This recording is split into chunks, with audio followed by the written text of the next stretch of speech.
네, 더불어민주당 팩트체크 넷 민주파출소 1일 브리핑 하겠습니다. 국민소통위원회 위원장 김현입니다. 오늘 함께하신 의원님, 국민소통위원장 전영기 의원님 모셨습니다. 그리고 허위조작 감시단, 정보감시단 양문석 의원님 오셨고요.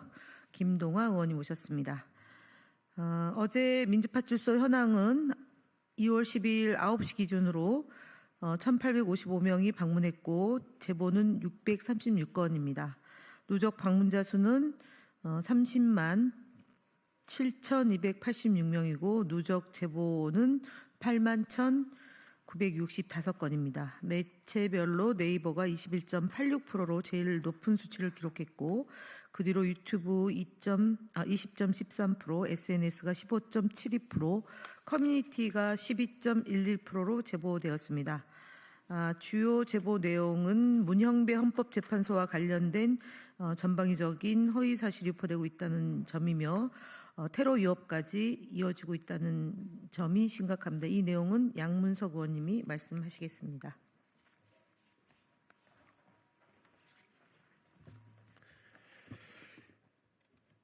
예, 안녕하십니까. 더불어민주당 국민소통위원회 허위조작 정보감시단장 경기도 안산시갑 양문석입니다.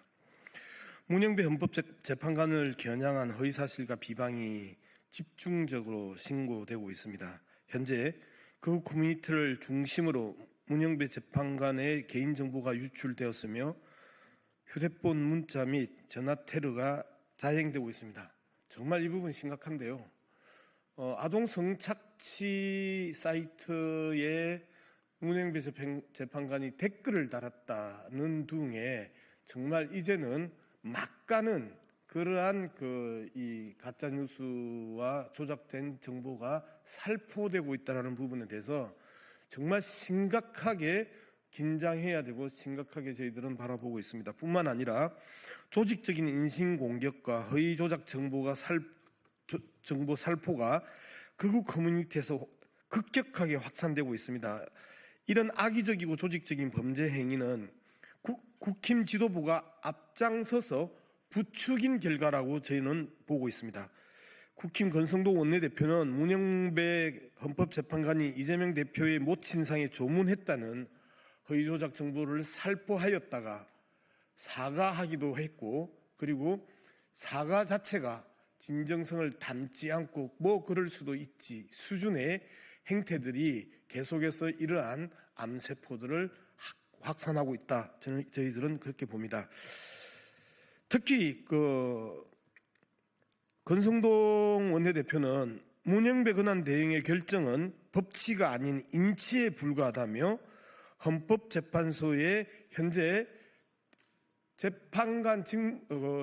헌법재판소장 직무 대행을 계속해서 인신공격과 그 다음에 공개 공격들을 지속하고 있는 것입니다. 이러한 발언은 단순히 정치적 공세를 넘어서 극우 세력들에게 문영배 재판관을 공격하라는 신호를 준 것과 다름 아니다. 국힘은 이제 극우 커뮤니티와 다를 바 없는 행보를 보이고 있다. 저희들은 그렇게 보고 있습니다. 극우 커뮤니티 일배, 국민의힘 갤러리와 국힘 지도부와의 차이는 도대체 무엇인지 저희들은 이 자리에서 묻고 싶은 겁니다. 국힘은 허위조작 정보 방관을 넘어서 이제는 극우 세력들에게 좌표를 찍어주고 공격을 사실상 지시하는 수준에 이른 것이다고 판단됩니다. 허위조작 정보는 우리 사회를 병들게 하는 암세포와 같은 것입니다.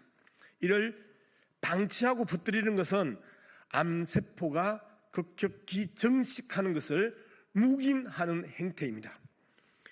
지금 국민의힘은 이 암세포를 치료하려는 것이 아니라 오히려 암세포에 기생하는 기생충처럼 극우 세력과 공생하며 자신들의 정치적 이득을 취하려고 하는 것입니다.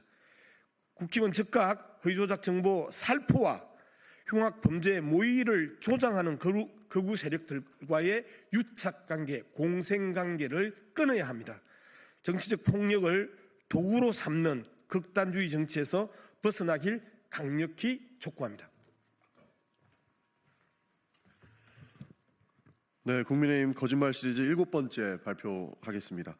권성동 국민의힘 원내대표의 발언을 보면 영화 지금은 맞고 그때는 틀리다가 떠오릅니다. 같은 사안에 대해서 과거와 현재 입장이 정반대로 바뀌었고 권 원내대표의 거짓말은 권성동 원내대표의 말을 바로 반박할 수 있을 정도로 참담합니다.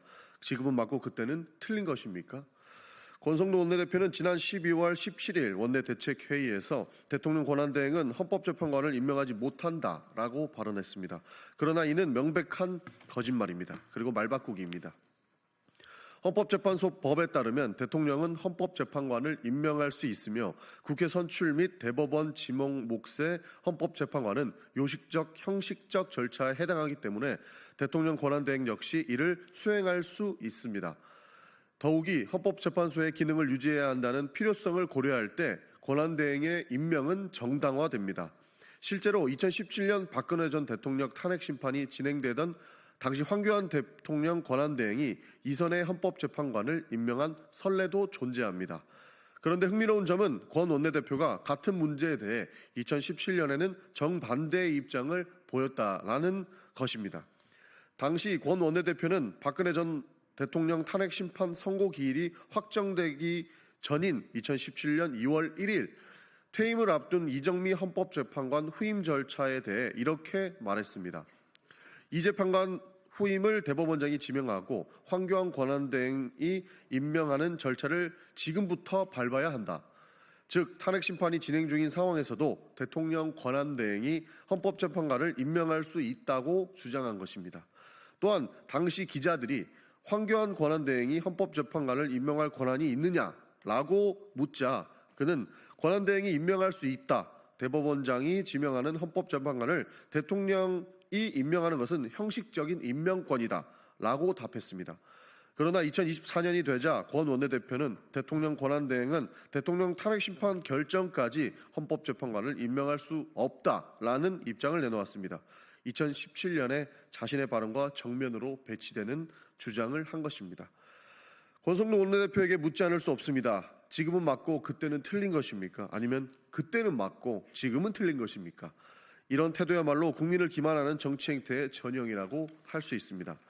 자신의 말조차 신뢰할 수 없는 정치인의 주장, 국민이 어떻게 믿을 수 있겠습니까? 국민의힘은 허위 주장을 중단하고 사실과 법리에 기반한 논의를 이어가야 합니다. 무엇보다도 과거의 발언과 현재의 입장이 모순된다면 그에 대한 책임 있는 설명과 반성이 필요합니다. 국민을 기만하는 말바꾸기식 정치가 아니라 최소한의 진정성과 일관성을 갖춘 태도를 보이길 바랍니다. 감사합니다.